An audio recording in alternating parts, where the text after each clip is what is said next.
I cannot believe that the culture would do this to me right before my wedding. It's right before my wedding, and the culture is trying to kill me with all this winning. Not only, you saw it made me sick and tired last week. I was congested, I was tired, I was sick. Now it might kill me all of the winning. As Little Rocket Man runs his mouth, the United States sends a clear message and backs it up with action. What a welcome change. Meanwhile, Donald Trump triggers the left into attacking the American flag again. I don't know why they keep doing this, but great, bring it on. We will analyze the virtues of common sense. Then, Patrick Coffin joins the show to give me and the world advice on marriage. We could all use that. You know, there's a lot of confusion these days. Finally, the mailbag. I'm Michael Knowles, and this is The Michael Knowles Show.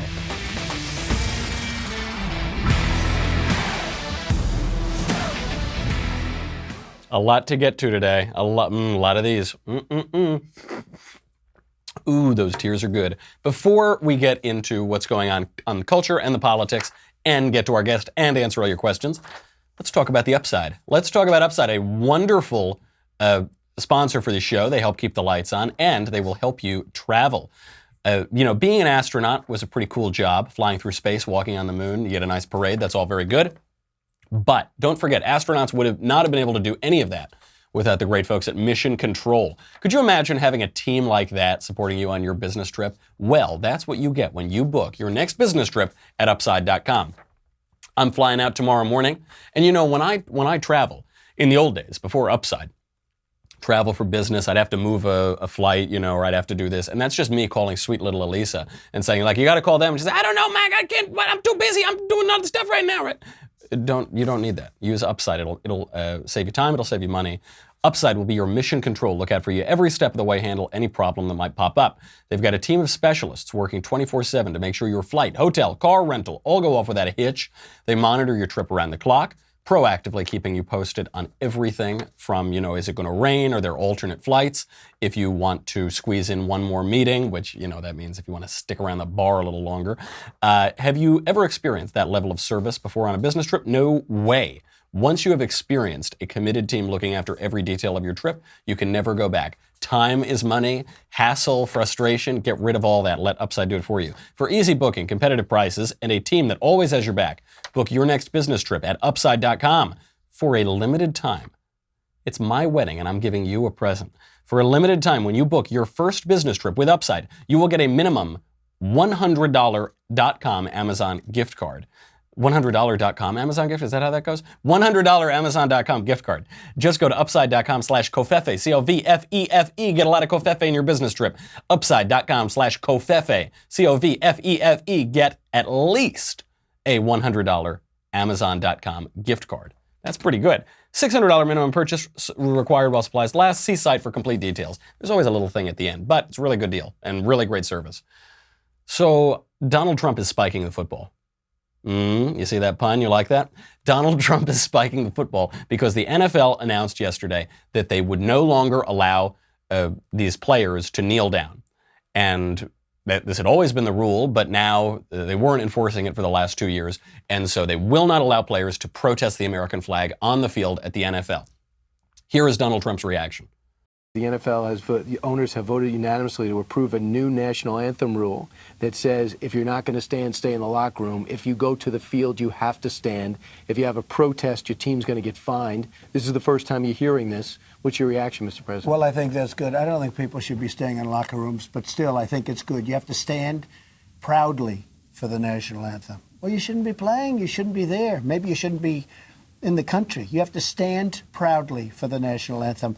And the NFL owners did the right thing if that's what they've done. If that is the story, do you feel like you pushed this story forward and you pushed this to a conclusion? I think the people pushed it forward. This was not me. I brought it out. I think the people pushed it forward.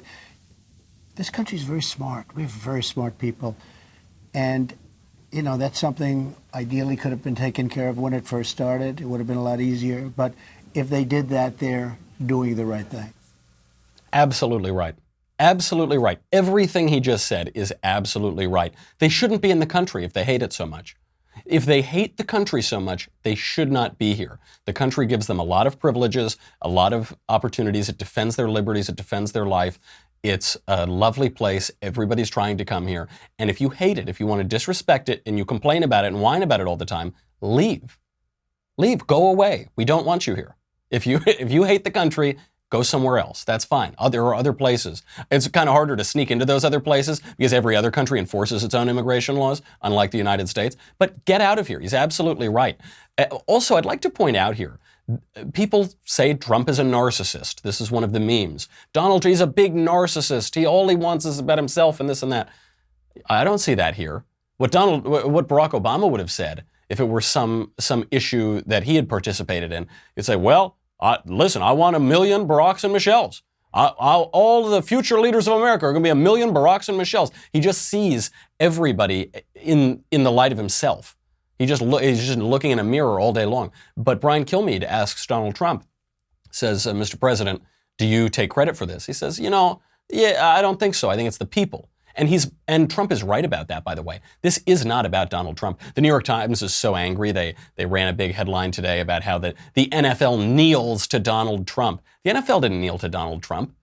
The NFL kneeled to the American people who stopped watching their programming. The NFL realized if it wanted to stay on TV and have people keep buying their products, they would have to stop spitting in the face of people's country, which they love. This actually didn't have a lot to do with Donald Trump. What Donald Trump largely is, we talked about yesterday on the show how Donald Trump is a people person. He's living in reality and he sees the present pretty well, so it looks like he's seeing the future, because everyone else is living in the past. And what he does is he sees what people are saying, and then Donald Trump is this big, gigantic microphone. He is just a huge microphone for what's going on in the culture, and that's why it resonates. That's why when he says it, people say, oh, he's saying what we're all thinking. That's why he gets 50,000 people to go to his rallies. That's why he goes there and he's tapping into the zeitgeist. He's tapping into what's going on in the culture and amplifying it. But it didn't originate with him.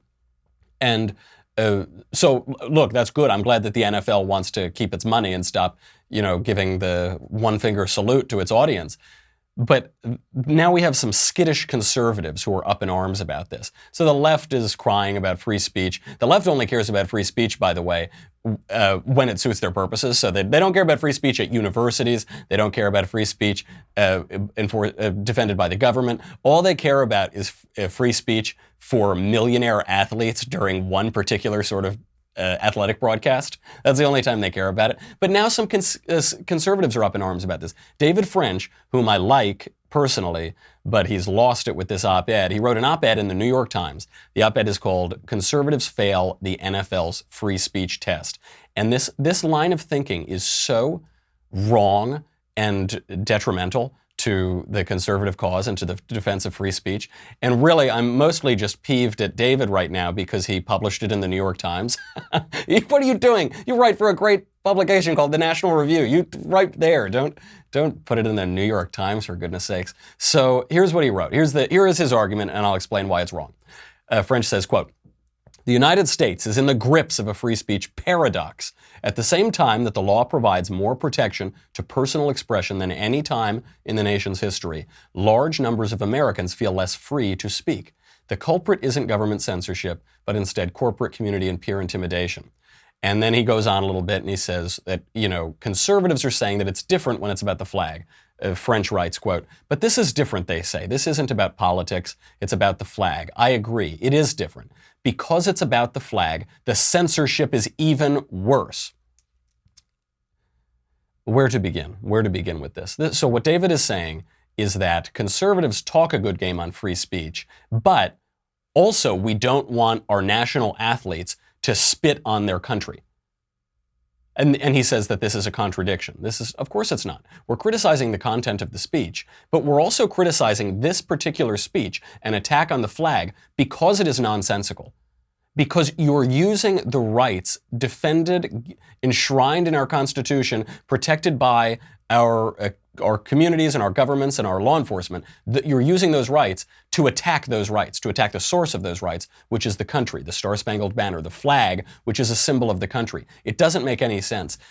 G.K. Chesterton talked about this. He said, there is a thought that stops thought, and that's the only thought that ought to be stopped. So as a matter of free speech, the players, they can protest the flag all they want, they just can't do it during the broadcast. They can't do it on the NFL's dime, and they can't do it because the NFL will disappear. People will just stop watching it. Do the NFL owners have any free speech? Do they have any rights to air what they want to air during their broadcast? Do they have any, can they tell the employee, hey, you can't use our product to showboat your anti-American trash? This is what it would be like. I wonder if David will write another column in the New York Times about this one. If actors in Hollywood movies, they're filming the movie, Stella, I hate Donald Trump, get him out of office, Stella. They say, cut, what was that? What if a Hollywood actor inserted his own political views in a Hollywood movie and said, you have to put that in the final movie or you're abridging my free speech? You're censoring me. If you say, no, we're not. We're this movie studio. We're making a product. There are writers, there are directors, there's the studio, the distributors. We have a product, and we don't want you to, we're hiring you to do a job. We're hiring you to say the lines on the page. We're not hiring you to run your mouth about anti-American nonsense. And they say, well, that's my free speech. It's the same thing with the NFL. These guys, these millionaire athletes who get paid to run around on grass and throw a ball back and forth and enjoy the wonderful prosperity that this country has to offer, that we take a time off, once a week and just watch grown men run around and play a game together. They are hired to do a job, which is to run around and throw that ball. They are not hired to voice their political views. They can go to Twitter later and say, I hate America. That's what they're saying, by the way. When you protest the American flag, you're saying, I hate America. But I protest America. So that's fine, take it to Twitter. Do whatever you want. But you can't do it on our dime. There's nothing contradictory about that. And by the way, there's nothing contradictory about disagreeing with the content of the speech, particularly when the content of the speech undercuts free speech itself. There is a thought that stops thought. That's the only thought that ought to be stopped. And I wish conservatives would stop. I don't know if they're being obtuse or pretending, or they honestly don't see that distinction. But there is a thought that stops thought. That's categorically different. And by the way, the NFL has a right to make its TV shows, and which is what it is. That's what a football game is a TV broadcast paid for by advertisers under the NFL. And Hollywood movie makers have the right to make their movies, and employees don't have the right to take over, hold that entire production hostage, and air their anti-American dribble. That has nothing to do with free speech at all, and it's a ridiculous argument. Before we get to Patrick, I've got a really good guest. He's going to give me advice on marriage. I could use it. Before we get to him, I do want to talk about Trump canceling the Korea summit, the summit with Kim Jong-un. So, we've seen they've been building this up for a long time, saying, oh, maybe, Trump will get the Nobel Peace Prize. They're all saying Trump really wants that Nobel Peace Prize. Oh, but will Kim do it? They cast a little coin at one of the White House gift shops or something. Okay, now it's over. Now it's over. Here is the letter that Donald Trump sent to Kim Jong-un. I will explain why this really should give us a lot of confidence in the guy and in Pompeo and in John Bolton and the foreign policy advisors around him, because this move was perfectly done. Here's the letter. Quote, Dear Mr. Chairman, we greatly appreciate your time, patience, and effort with respect to our recent negotiations and discussions relative to a summit long sought by both parties, which was scheduled to take place on June 12th in Singapore. We were informed that the meeting was requested by North Korea, but that to us is totally irrelevant. Just dig, you asked for it, guys. But hey, we don't need to talk about that. The letter goes on. I was very much looking forward to being there with you. Sadly, based on the tremendous anger and open hostility displayed in your most recent statement, I feel it is inappropriate at this time to have this long-planned meeting. Therefore, please let this letter serve to represent that the Singapore summit, for the good of both parties, but to the detriment of the world, will not take place. You talk about your nuclear capabilities, but ours are so massive and powerful that I pray to God they will never have to be used. It goes on. I felt a wonderful dialogue was building up between you and me, and ultimately, it is only that dialogue that matters. Someday, I look very much forward to meeting you. In the meantime, I want to thank you for the release of the hostages who are now home with their families. That was a beautiful gesture and very much appreciated. If you change your mind having to do with this most important summit, please do not hesitate to call me or write. The world, and North Korea in particular, has lost a great opportunity for lasting peace and great prosperity and wealth. This missed opportunity is a truly sad moment in history. Sincerely yours, Donald J. Trump, President of the United States of America. Masterful, absolutely masterful. Whoever wrote the letter, I don't, presidents tend not to write these things themselves. It's a no slight to President Covfefe, but whoever wrote it, whether it was Stephen Miller or somebody, Pompeo or something, really superb. Because it has that Trumpiness. It does have all of that. He gets in there because Kim Jong-un is raising a ruckus now. And basically what he tried to do is move the goalposts. Kim Jong-un, they're in dialogue about this meeting, and Kim Jong-un thought he could turn up the heat on Donald Trump, on the frog, on America Frog, turn up the heat so we were going to get a bad deal out of it. And Trump said no. He had the willingness to step back. This is a total contrast to Barack Obama. Total contrast. Barack Obama with the Iran deal was so desperate for that deal to happen. He so wanted his second nuclear Nobel Peace Prize. He wanted to earn one of them. He was so desperate he would take any deal, even if the deal didn't give us anything. Iran kept changing the terms of the deal. They said, hey, let all of our money free up in the banks. Okay. Hey, fly over a plane of cash and drop it off. Okay, yes, sir, whatever you want. Iran captures American sailors, holds them hostage, takes humiliating pictures of them, broadcasts them to the world. What does Obama do? What did John Kerry do? They say, oh, okay, I'm sorry, I'm okay. Thank you for not releasing more video of our sailors being humiliated. I mean, absolutely pathetic, because they couldn't accept a deal falling apart. Donald Trump's not like that. The way you negotiate, the only way a negotiation works is if you're actually willing to walk away. If you're not willing to walk away, that isn't a negotiation. So what do we get now out of all this? The meeting is off. The left is loving this, right? They say, Trump's not going to get that Nobel Peace Prize. Turns out Trump didn't give a darn about that Nobel Peace Prize, did he? He didn't. He didn't care at all. He just wants the thing to happen. Someone asked him about the Peace Prize. He said, yeah, that'd be fine. A lot of people say I deserve one, but I just want the thing to happen. I want to accomplish the reality, not just the appearance of the thing, which the left loves. I want the essence of the thing, which is a lasting peace and denuclearization of Korea. But just look at what we've gotten out of this. So we got this crazy, back and forth media circus over this meeting. Now it's over. Okay, let's say it's actually over. I guess it could still turn on. If it's actually over, we got 3 American hostages released, one of whom who's been held for 3 years by North Korea. And North Korea demolished one of its nuclear test sites today in Punggye-ri, I think is vaguely how you pronounce it. But they actually demolished one of their nuclear testing sites. There was a series of huge explosions. Foreign journalists looked on. We can actually see it. This actually happened. So we got 2 pretty big concessions out of it, and Donald Trump walked away. Because the worst thing that could happen would have been the Obama policy. Obama did this in Cuba, too. He went down and he said, hey, Castros, I know that we've been fighting you for years. You almost destroyed us with nuclear weapons 50 years ago. You brutalize your own people. You're just monster, thug, mafia, pinko monsters. But we'll give you whatever you want so that we have the appearance of a deal. So that we have the appearance of peace. So we gave the Castros everything. We got nothing in return. And that's an Obama deal.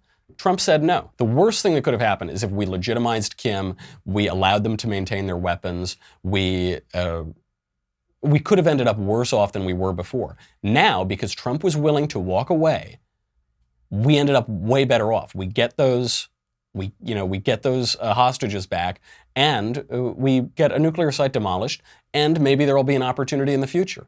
And Trump still, he doesn't back down at all. He says, you threaten your nuclear weapons. Just remember, we could blow you off the map in a second. In a New York minute, we could blow you off of the face of the earth.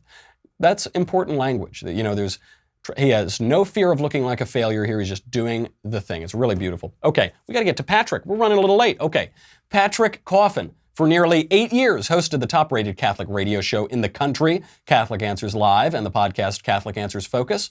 He's the author of The Contraception Deception, Catholic Teaching on Birth Control, as well as Sexe au Naturel, What It Is and Why It's Good for Your Marriage. And currently, he's the host of The Patrick Coffin Show. Patrick does a lot of things. He's very, very busy. Patrick, thank you for being here.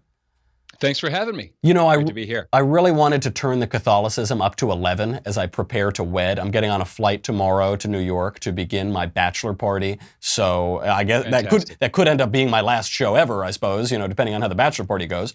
Up to 11. Don't look at it. Don't touch it. Yeah. Don't even look at it. No. 11. 11. It goes to 11. Spinal tap. So Yes, sir. My first question. You are married should I run away now? Should I leave a Michael-shaped hole in the wall somewhere? Do you have any advice for me and the rest of the world on marriage? I'm so glad you put it that way. Don't do it. No, Michael, my favorite quote on marriage comes from our mutual literary mentor, G.K. Chesterton, who said, "Marriage is a duel to the death that no man of honor should decline." That or similar words. So yeah, you, my friend, are about to embark on the highest adventure imaginable, and that is the union of two sinners, each of which represent a mirror. I mean, your fiance, soon to be your wife, God willing, will be your introduction to you, the real you. It's just like two giant, two-sided mirrors, and likewise to her. You're in for I call them the three rings. There's a lot of talk of the engagement ring and the wedding ring. Well, there's the suffer ring too. Marriage can be hard. Marriage is it's the ultimate form of friendship between two sexually attracted people. And when people ask me, let's say if they're dating and they want some advice on whether or not they're compatible, I say, "So are you a boy? Yeah. You a girl? Yeah. Okay. You're not compatible."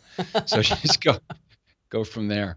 But no, it's also through the action of Christ, it's raised to the dignity of a sacrament. So you're also getting that third party in there. Bishop Sheen's wonderful 1951 book, Three to Get Married, tells the tale very, very well of the sacramental grace that you bestow on your wife and she to you. So you are the sacrament together. So congratulations. It's a lot. They never tell you. It's a lot of fun. It's a lot of fun. I am looking forward to it, certainly. And, I keep saying, I've been having a lot of fun in the run-up to the wedding. So I've been telling sweet little Elisa things like, "Hey, I think you're going to make a great starter wife." Or, I can't wait for my first wedding. I can't, I hope maybe it'll be less stressful on my second one. And she does remind me, she says, "You're Catholic, pal," which means you are stuck with me for all of eternity. There's a lot of confusion about marriage these days. I love that you bring up the suffering, which is, I think, the most Catholic answer you could give, and very profound. Now we're very confused about marriage. There are new definitions of marriage. Certainly, by the logic of that Obergefell decision, it seems that there's no reason to preclude polygamous marriages anymore. The nature of the whole thing keeps changing. Even within one man and one woman, the nature of the institution is quite different now. Over the last 50, 60, 100 years, people are getting married later. There are different financial arrangements. Feminism has reared its ugly pink hat-clad head. There are a lot of things that have affected marriage. Is there any hope to bringing a consensus back to marriage, or are we all going in our own directions? I think there's a lot more hope than there is despair. And the reason I say that is there's a common myth that's floated around. I've actually heard bishops repeat the myth, and it's the 50-50 divorce rate. So, marriage rate's 50%. It's not true. That comes from a misunderstood, garbled interpretation of a 1990 Lewis Harris poll.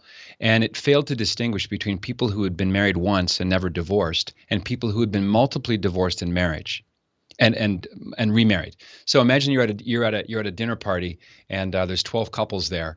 And one of the couples is Liz Taylor and one of her husbands. So how do you reckon the divorce rate at the table, right? Well, it depends.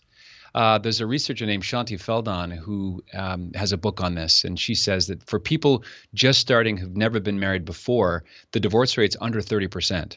Now, it depends on where in the world that you cite that. She's mostly dealing with American demographics. But I think you're right about the Obergefell-Hodges decision of 2015. That was a big seismic shift change in our culture. And one of the interesting ironies to me, having debated it before, during, and after that decision, is rather than A, get into a conversation about homosexual behavior, or B, be on the defensive and talk about real marriage or traditional marriage, ask the person who's advocating for the redefinition of marriage what his or her definition of marriage is. Like, finish this sentence. Marriage is, and what you'll find is invariably their definition of marriage never mentions sex. Huh. Ours sounds like a boring marriage. Yeah, 'cause a lot of Scrabble, a lot of violent backgammon, apparently. So yeah, their definition of marriage tends to be some combination of, well, it's a warm, emotional, lifelong commitment between two people. And you say, well, hold on a second, why two? On your definition, why would you limit marriage to monogamy? What's wrong with polygamy? And this is where it becomes the thin edge of the wedge. So I always encourage people who'd like to see marriage defined as it's been publicly defined for 4,000 years. This definition, by the way, predates Judaism. This is not a Bible-based only, Jesus pointy hat Pope document kind of definition. This belongs to human nature. That marriage is the lifelong union of one man and one woman till death, open to the adventure of parenthood. That's what marriage is. Now, if you want to have a zebra, okay, you can argue for zebras, but it's not a thoroughbred. Right. That's Yeah. that's a good way to put it. Yeah, different in kind, not just in degree. Well, they found too. Sometimes people will say, they'll say, well, what about in the Old Testament, men had multiple wives, and you say, okay, sure.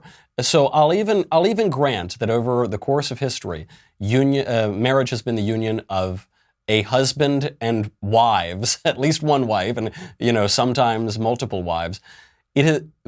That's still pretty strict, and that still includes the complementarity of the sexes. I love, in that decision, in the big Supreme Court decision that changed the definition of marriage, Justice Kennedy wrote, he said that the Constitution offered us a right to intimacy, which I never found that, and then maybe it's somewhere in Article 5 or something. That memo should have come out earlier. I wish I'd known that. But I loved in Scalia's dissent, the late great Justice Scalia, he said, okay, even if you find a right to intimacy, surely marriage constricts rather than expands the opportunities for intimacy. Ask the nearest hippie. And it seems to be some of the illogic of their argument. Yeah, 100%. So yeah, that's good. So that part is all very confused. Out of this confused culture, because we can't let more than 11 minutes go on this show without discussing Donald Trump. But I'd like your perspective on it as a Catholic, because evangelical. So out of this confused culture, we elected Donald Trump, and he's done a pretty good job so far.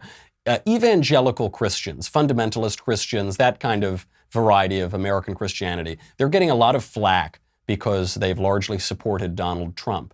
And Catholics like me who have supported Donald Trump, I don't know, we get a little less flack. And I wonder if that's because the Catholic faith is different and makes different claims than fundamentalist varieties and evangelical varieties. Why are the evangelicals getting it so hard? And is it okay for a believing Christian who goes to church to support Donald Trump? That is an excellent question. I don't want to give you a glib answer. So this show is all glib. It's fine. It's all you can give. All glib stuff. Ruminate for 14 minutes. No, I think it's a very interesting question for a couple of reasons. My answer would be something like this: America, in its founding documents, is quasi-Protestant. It's secular, but there's a kind of a Christian soul to it. If you read the works of de Tocqueville and Chesterton's ruminations about traveling here in America. The Catholic faith is a kind of an exotic bird to most American Protestants. They just don't get that someone can be a citizen of one country and not have a political leader in Rome. And this is where John F. Kennedy made his, I think, maybe disastrous is overstating it, but his 1960 speech to the ministers in Houston, where he basically promised to be a bad Catholic. Right. His faith would not inform his political decisions. Well, Catholics who are disciples of Jesus Christ do not believe that God especially gave the USA the promise of the Holy Spirit. This country was not formed without original sin. It's not going to be preserved forever. Jesus promised the Spirit to his church. And so Catholic citizens of all variety of political systems can coexist and flourish under communism, under republic, under representative government, under Canadian or English jurisprudence. So we're not as wedded to one way of being a citizen in the social political order, and I think therefore Catholics we're not wedded so much to who's in that office because we don't put our trust in princes and so on. I think ultimately, I think our point of loyalty is higher than the person who sits in the White House. I think you're exactly right. I think that's it. There is, among certain varieties of Christianity in America, I think people endow the White House and the Oval Office with this quasi-religious, clerical status, which I don't even know if Catholics afford that status to the Pope. It really has a special religious honor to it. And Catholics, we just say, yeah, okay, this guy's in office, he's doing good things, he says some funny things sometimes, and there will be another guy after him and another guy after him, and eventually it'll all go away because, to quote John Maynard Keynes, which I do infrequently, but I like this one quote, in the long run, we're all dead. Yeah, and until we get eternal life. That's right. Then another guy will return and put a big bow on everything. It's funny how worldview comes through in art sometimes. You've probably seen this in various meme forms online. It's a very Protestant-y kind of a thing. No, all due respect to my separated brethren out there listening and watching, but it's a picture of. I first saw it with President Bush, and he's at the White House. He's in prayer. Okay, so the Bible's on the Oval Office desk, and he's in prayer, and above him, there's Jesus, like the Mormon missionary Jesus, with his hand on Bush's shoulder. And there's Abraham Lincoln, and there's George Washington. Wait a second, that's the communion of the saints. Yeah. I thought you didn't believe in that. That's right. Yeah, what happened? The cloud of witnesses, they don't have to be presidents. Anyway.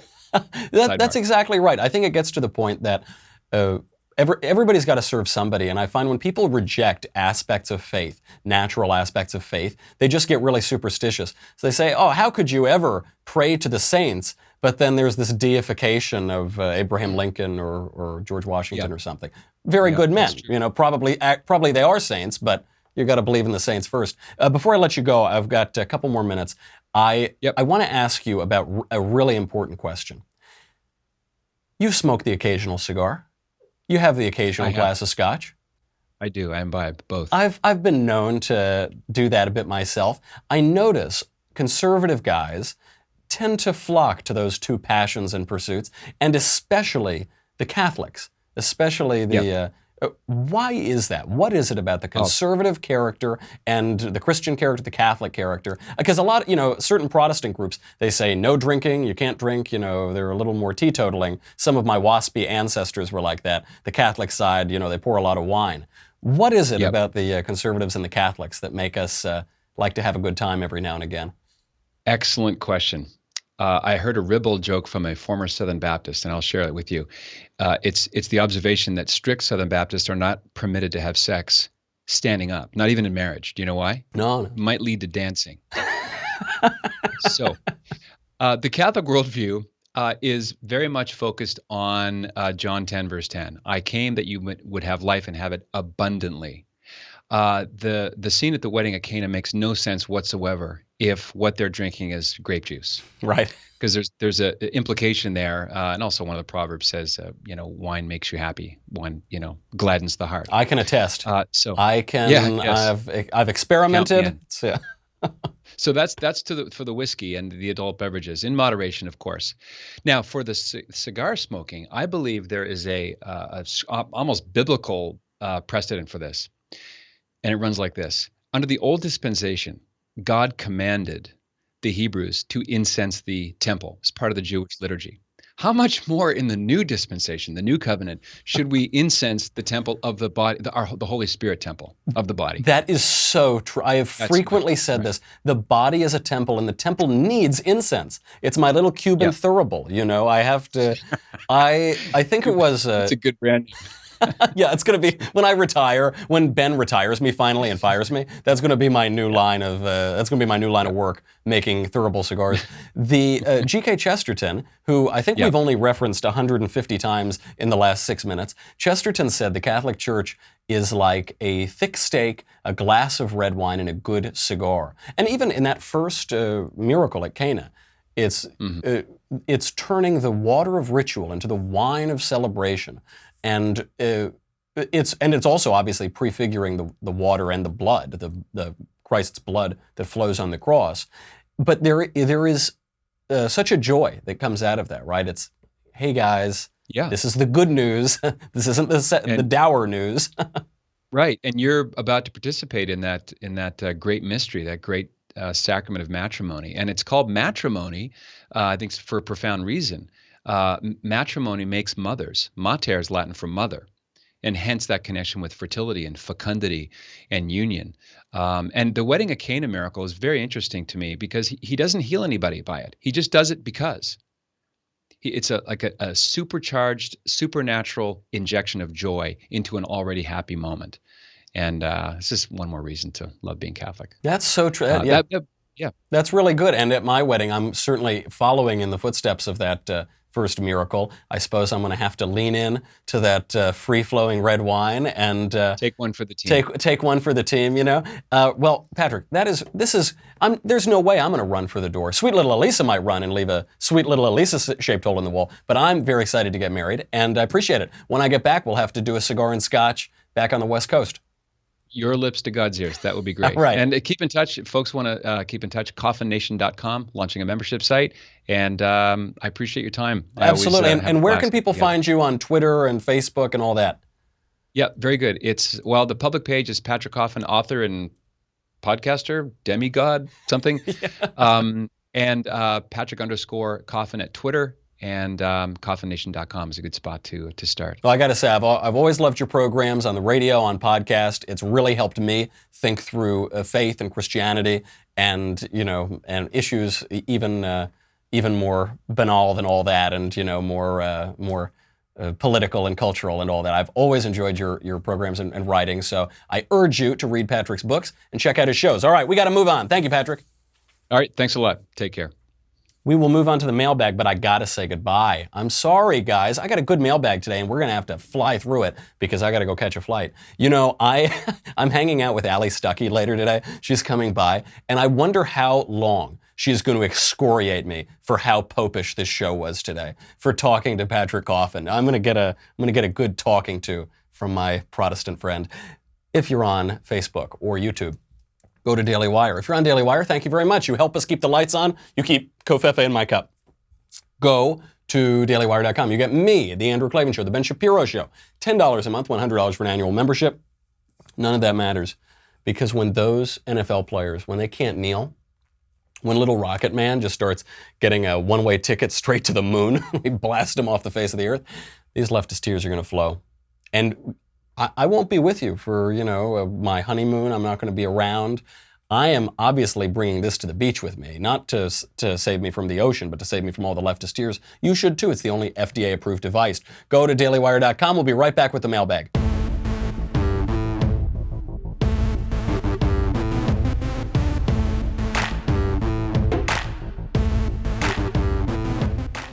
Not a lot of time left, but we're going to fly through. We're going to do as much as we can. From Mark. Dear Michael J. Knowles, or current resident of the Ben Shapiro broom closet, congratulations on your upcoming nuptials. My brother is getting married this Saturday, and I'm delivering the best man speech. If you have a younger brother, or if you had one, is there anything that you would want him to say as your best man? And is there anything you would not want him to say? All the best, Mark Levin. Is that the real Mark Levin? I don't know if you're getting me. Okay. That's a Mark Levin. Yes, I have strong opinions about this. I have very strong opinions about speeches at weddings because they're all terrible, and there are too many of them, and they're terrible. Statistically, 100% of the time. So yes, here's the main thing. I've helped people write speeches for weddings before, and here's what I do. They hand me a little piece of paper like this, and I read through their speech, and I cross out every instance of the first person singular pronoun. Because this is what it always goes. The best man, now sometimes maid of honor gives a speech because, the glory of Europe is extinguished forever and the age of chivalry is dead. So the best man, well, let's say he gets up there and he'll say, I couldn't be happier for Johnny. I remember when Johnny and I were doing something that I like to do with me. And then he and I did this, and it was really funny for me. And then frequent. So, okay, the first bit is, don't talk about yourself if you're giving the speech. Talk about the couple. Talk about the bride and the groom. The next one is, and this should be a basic one, but this happens all the time. If you're giving a speech about the bride or the groom, do not reference other people with whom they have had sex. I know that you would think that would be basic Etiquette.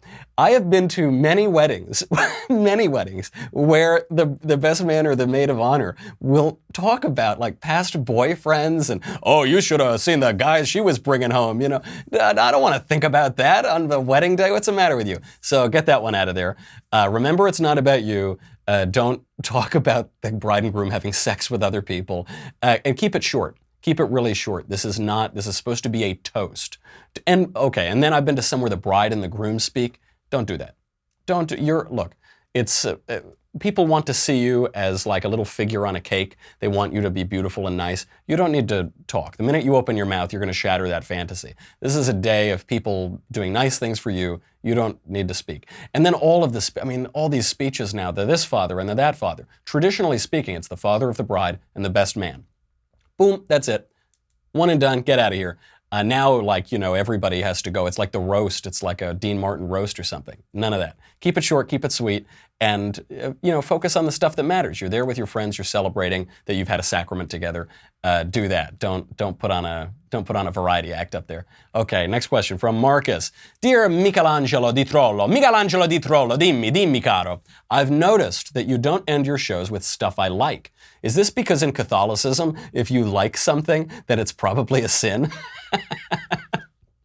Good observation. In all seriousness, stuff I like can help your audience get to know you. For example, do you prefer fiction to nonfiction? Do you enjoy any music from the 1900s that isn't in a musical or movie score? Looking at you, Shapiro. Do you enjoy movies with leftist messages despite their messaging? Yeah, I don't really do stuff I like. Although I have to push back a little on the Catholic thing, because we do go into suffering and we do, mea culpa, mea culpa. But I believe it was Puritanism, which was defined as the heart-stopping fear that somewhere someone is having a good time. The Catholic Church, they pour out the wine pretty freely, at least. There's something there. Okay, what did you ask? So, do I prefer fiction to nonfiction? No, I prefer nonfiction. I almost exclusively read nonfiction, which is tough because one of my very good friends is a famed novelist. So I really like Drew's books. Drew's books are really good. But I just don't read fiction that much, and I should, because fiction is better than nonfiction, and it tells you more about the human condition. I just don't get around to doing it too much because I'm too busy reading all these fun books for people that I talk to on the show. Do you enjoy any music from the 1900s, 20th century, that isn't in a musical or movie score? Oh, yeah, totally. I like a lot of popular music in small doses. Most of the time, I usually just listen to classical or occasionally jazz. Like, I never listen to the rock station in the car or anything like that. I don't run playlists. It's usually books or classical. But yeah, if I'm hanging out or about to go out or, having a little after-dinner drink or something, I like music even up to like the 1980s. It's pretty modern, man. That's like the most modern conservative guys get. How many more questions did you? All right, well, I lost my place, so that one's out of here. From Corey. Dear Michael, I've found as I've taken more responsibility in my life and dug more into what it means to be conservative and conservative values, I've found myself growing stronger in my Christian faith as I saw a clear correlation. Why is it that some conservatives try to separate themselves from the Christian faith that is part of the pillar of conservatism? Thanks, Corey. It's because they don't recognize it. It's because they don't. We can extend this a little bit too to Jews, non-religious Jews. They don't see how all of these thoughts come back as early as Genesis, right? They just don't recognize it. I think. I don't think that they are actively disagreeing with true religion and the religious basis of these thought. I just think they haven't thought through it really. It has frequently been said, I forget whose quote this is, maybe it's Chesterton. All the quotes are Chesterton, is that no one has ever tried the Christian faith and found it lacking or, assailed the Christian faith successfully. They just assail a caricature. They try the Christian faith and they find it hard and they don't want to keep doing it or something, That is, I think, the real issue. So if people say, I want low taxes, but I don't care about all that abortion stuff. I heard this. Ann Coulter once said to me, I was with a group of college students, and she said, when you have two candidates, even if you personally don't care about abortion, when you have two candidates who promise to lower your taxes, one is pro-life, one supports abortion, vote for the candidate who is pro-life. He will lower your taxes more. And what she's saying is the candidate the lower taxes comes from a defense of liberty, an appreciation of liberty and life and one's role in the world. And that comes from natural rights, which come from natural law, which comes from the natural lawgiver, which comes from the Christian tradition, which then leads on to bioethical thought, the human dignity, how we ought to protect life from the very beginning. Life either has value or it doesn't. Life is either sacred or it's not sacred. Innocent life. And so there's a coherence to that one guy's thought, the pro-life cut your taxes guy, that there isn't for the pro-choice cut your taxes guy. Excuse me. So there are plenty of conservatives who say, oh, I'm an atheist, or I don't think about religion, or I'm spiritual but not religious. And I'm glad, great, be a conservative. That's fabulous. I'm thrilled to have you. But when you start thinking a little bit about it, I think that atheism is going to wear away. Do we have time for one or two more? All right, we got time for one more. That's it, just one more. From Jonathan. It's too bad. I had really good questions in here today. Well, maybe I'll do like a Facebook Live from the beach or something. From Jonathan. Hello, I am going to be a junior in college this coming academic year, but I'm unsure about keeping my major in business administration, and I'm unsure of what I want to do when I graduate college. I have many paths to choose, but I know that only one of them can be chosen. Are there any tips you have for matters like this? Don't become an actor. That's my main advice. That's my professional advice to everybody. What should I do? Don't be an actor. That's my main advice. Okay, you're in an interesting position. So I don't, regardless of what the major is, I don't know that your major is going to determine what you do. I'll just use my own life as an example. I studied history and Italian literature. I've trained at very serious acting conservatories for a long time.